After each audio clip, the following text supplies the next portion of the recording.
welcome back to the next part of Sonic Ball. Enough of you guys wanted it from last time, so here it is. We're going into the Namek Saga and beyond as we explore how Sonic characters will translate into the colourful story of Dragon Ball.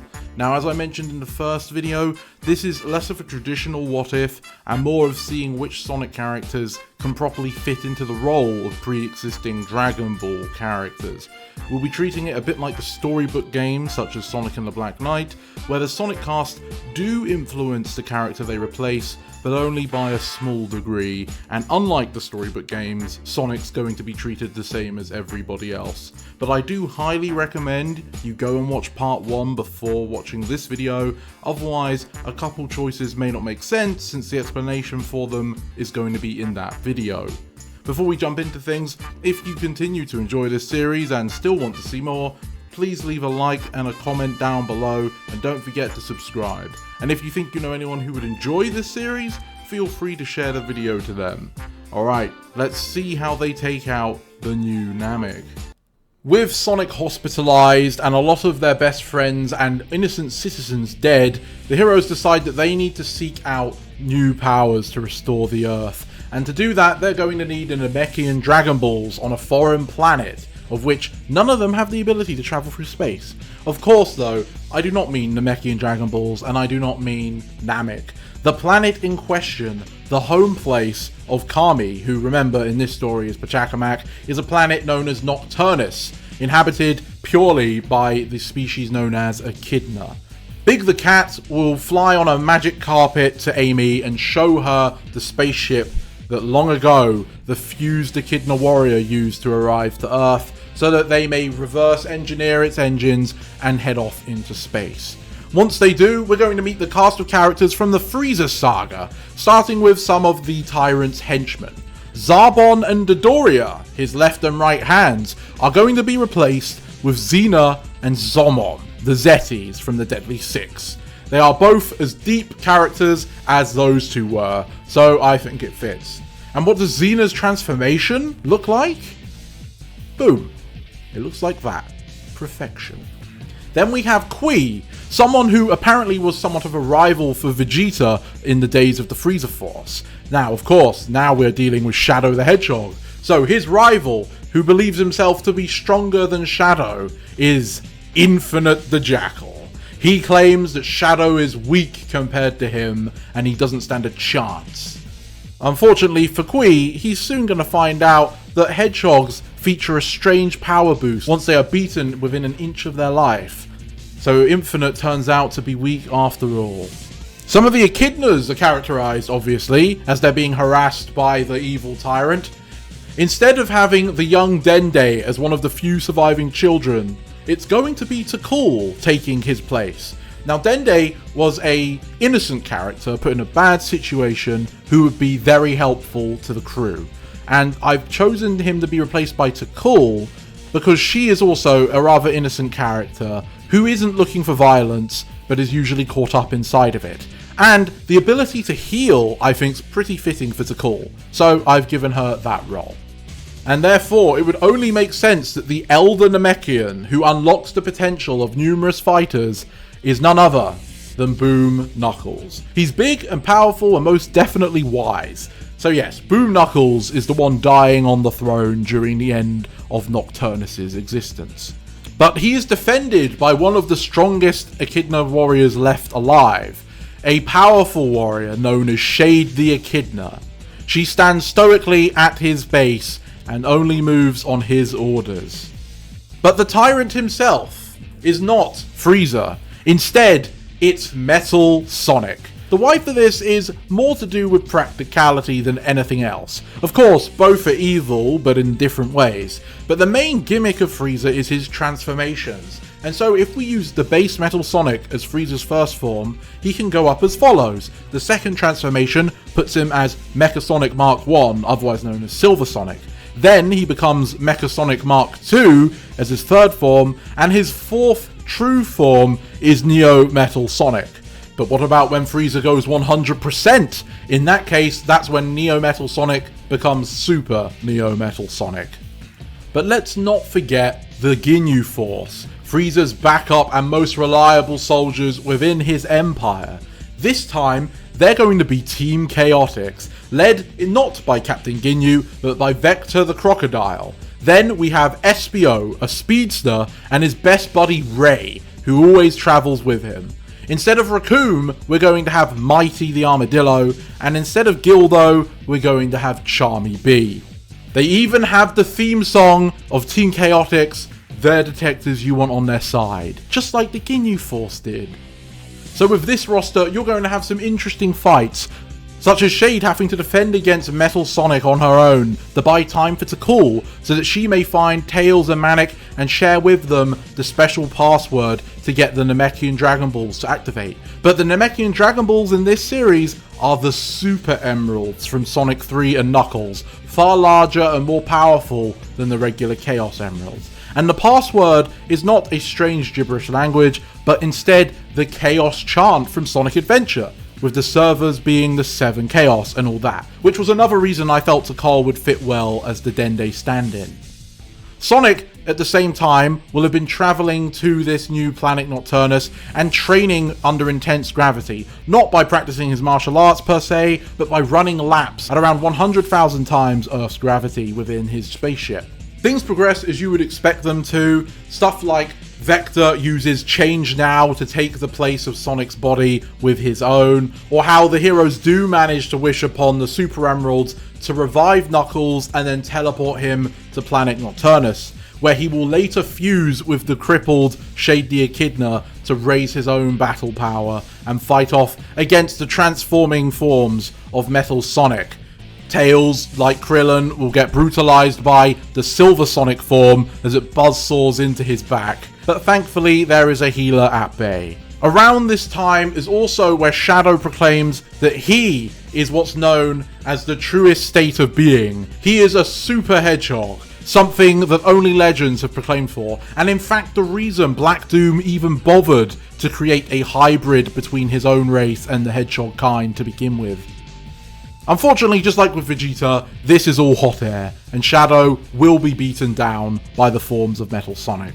But eventually, the Blue Blur will recover from his time in the healing chambers after his fight with Vector the Crocodile, and show up just in time to witness Shadow's death. At which point, Shadow proclaims the history of their peoples, kind of blurring the lines between the subjugation of the Hedgehog planet and his own parasitic Black Arms race, but Sonic doesn't need to know those details. And through this, we also get the flashback scene of when Frieza destroyed Planet Vegeta, or in this case, of when Metal Sonic destroyed the Black Comet. But running to its defense was not a rusty Saiyan known as Bardock, but instead, it was the Sonic Boom version of the title character, rising up to fight against the destruction of his oppressor's home world, and being very sarcastic as he does so. And again, it doesn't matter, but this would make his wife Gine, aka Sonic's mother, in fact Styx the Badger from Sonic Boom. But again, doesn't really matter. So back to the death of Shadow, he begs Sonic, dubbing him as the Super Hedgehog of legend, to destroy the Metal Overlord that has ruled over and ended so many species. From here, the tale proceeds as usual, where eventually everyone evacuates the exploding planet Nocturnus, while Sonic becomes Super Sonic and fights against the desperate Neo-Metal Sonic.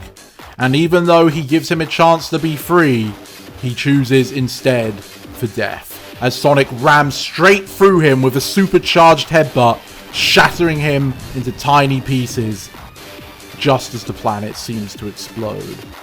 And that basically wraps up the Frieza Saga, so let's proceed with the Android Saga, taking place sometime after the destruction of Planet Nocturnus.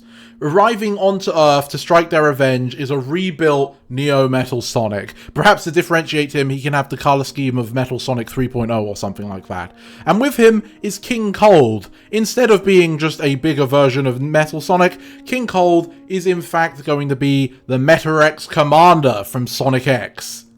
They're both metallic overlords is the connection here. And coming from the future to completely atomize the two of them is Silver the Hedgehog. Yes, who saw that coming? But he's going to be dressed as Sir Galahad in his Black Knight appearance. In the future, he wore armor to protect himself, and wielded that special sword, much like Future Trunks from Dragon Ball did. And instead of just chopping them down to bits and then blasting them, he chops them down to bits and then crushes their own atoms with his psychokinesis until they're so small it risks becoming a black hole, at which they blimp out of existence. This also means that Silver's parents are actually Amy Rose and Shadow the Hedgehog, which is backed up by the fact that Amy is carrying a baby Silver in her arms at this point in the story. Shadow would be so disappointed. Regardless, the next character to be introduced is Android 19 and 20, with 20 being the more interesting one, because 20 is the creator of all the androids, Professor Gero from the original, who even has his history back in the original Dragon Ball series before Z. But here, we're going to be making Robotnik, as in a fully roboticized Dr. Eggman, taking the dark bluish black appearance that he did in the early Archie days. Why did I pick this character? For a start, it's pretty clear that the Doctor is a perfect fit for the Dr. Gero role, and the fact that he can roboticize himself is pretty equivalent to being made an android by yourself. I was considering Professor Gerald at an earlier point, but I believe the connection between roboticization and making yourself an android was strong enough to where a Robo-Robotnik just makes infinitely more sense. But a carryover from that old idea is that Android 19 in this version of events is going to be one of the artificial chaos. In fact, specifically the rounder blob-like form of them. Of course, these androids are going to terrorize the heroes and cause mayhem like the originals did, but instead of a Super Saiyan Vegeta arriving to smack down Android 19, it's going to be Super Shadow. At last, he's reached the apex of his transformation. The rest of the androids are going to get their own versions too. Androids 17 and 18 are instead going to be Scourge from the Archie Sonic comics and Fiona from the same place. Punkish kids that were taking off the street and transformed into deadly killing machines, but have hung on to their roguish attitudes. And instead of the stoic, peaceful Android 16 as the earlier robotic creation from Dr. Gero, we're going to have Dr. Eggman's first successful attempt of making a robotic life form, Omega E123. And unlike the peaceful Android 16, when these delinquent androids escape from their prison, a bird, a flicky, is going to rest on the giant robot, and instead of peacefully smiling at it, Omega will crush it between his claws, killing it in an instant. I desire mayhem. And they will begin their tirade through the streets, causing trouble upon anyone unfortunate to cross their path. Of course, just like in the original, they are not the only androids at work. The forces of Cell, travelling from the future, is still going to take place. But in this series of events, Cell is not the Bugman, and is instead going to be Emerald from Sonic Battle, his first form being an incomplete, exposed metal frame with loose wires and inner mechanics visible to the naked eye. Why Emerald? Well, Cell is a character made from the DNA of some of the strongest fighters at that point in the series, all tangled into one, with the ability to use their techniques. And Emerald, whilst being fully mechanical, is able to copy the data of other people and perfectly replicate their techniques, and when he's really powerful, even expand upon the techniques of other characters. And so I felt like Emerald was the perfect stand-in, and he's also a battle-oriented character. I just felt like there were so many positive parallels here. The only thing you need to do is create a sort of semi-early form to replicate the original Cell, but then when he absorbs Android 17, which is Scourge, he'll be able to become the Emerald we actually know, and when he's able to absorb Android 18, being Fiona, he can become Gemerald. How does this take place? Well, he's going around killing civilians just like how Cell would drain them. Of course, a robot doesn't need to drain people, but instead, it's killing innocents to see them react in their last moments if there's anything worth copying into his own figure to improve his fighting prowess. So it's a very cruel, arguably even crueler version of the original events, and Knuckles will be there to try and stop him, and thus learn about what this strange robot has planned for the future. Instead of using the time chamber on the lookout for the heroes to train up in a year's worth of time taking place within a day. It's going to be known as the Special Zone on Angel Island, where they hop through a warp ring that takes them to a strange dimension where the physics don't quite make sense, but time also travels differently. And the first two to go into the Special Zone for training will be Shadow and Silver, emerging more powerful than before. Silver at this point having ditched the armor and looking more like the Hedgehog you imagine him to be. But before their training is finished, someone has to protect the Earth from the android menace, and that's going to be Knuckles, who, after a long debate with his counterpart, Pachacamac, agreed that they need to finally return to the one being they used to be, and so Pachacamac willingly allows himself to be fused into Knuckles. And what we get is still Knuckles the Echidna, make no mistake about it, but in visual appearance, he's now going to resemble Enerjack, a transformation of sorts from the Archie comics related to Knuckles. So now, Enerjack-sized Knuckles dives down from Angel Island in order to confront Scourge and the other androids. And during their fight, unfortunately, Emerald takes advantage of this to digitize Scourge and absorb him into his code, allowing him to access the Emerald transformation. The fight progresses as Vegeta arrives on the scene in his super form, confidently gloating, "After all the training, after all the strife, I finally become who I was always truly inside, the ultimate life form. I am Super Shadow." But his confidence will get the better of him when Emerald announces he'll be able to provide an even better challenge if only he's able to absorb Fiona first, and Shadow foolishly allows it to happen. The result of which is that General now stands before them, perfected, powerful, and no longer afraid of anyone. Tauntingly though, he accepts Shadow's challenge and promises to make no attempts to defend himself from his strongest attack.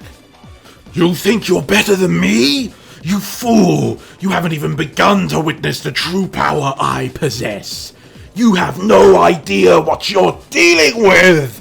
He shouts as he charges up a strong Chaos Spear. Unleashed from his hands, a golden light pours towards the form of General, but when the dust settles, the robot remains unscathed.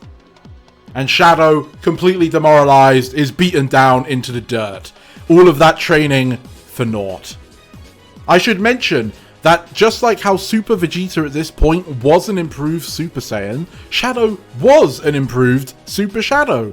Now he's unlocked the ability to stack that Super State with the Chaos Boost transformation, mixing in a dark red to his golden glow, but it wasn't enough. And unfortunately, Silver will be much the same. He empowers himself with a psychokinetic boost to his Chaos Aura, but it's too much strain on his mind to focus on the fight as well as he should, and unfortunately, General takes advantage of that to beat him down too. Sonic and Namek will emerge from the Special Zone, also with a new form, the Mastered Super State, one that doesn't drain on their rings, as it were, and allows them to maintain it indefinitely.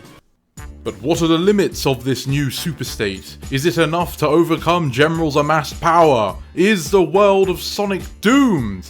You'll have to find out next time on Sonicball, because this is the end of the episode. I hope you've enjoyed our romp into the next few sagas of the Dragon Ball series. Again, we're seeing some slight changes to better fit the Sonic setting we've developed over the course of these two videos, and that trend will continue as we move on. So if you have enjoyed your time here and are excited to see more, please do let me know in the comments down below. Don't forget to like and subscribe, and please share the video around to those you think may be interested. With that all said and done, thank you for watching this video all the way to the end. I hope you have a great day, and to see you next time.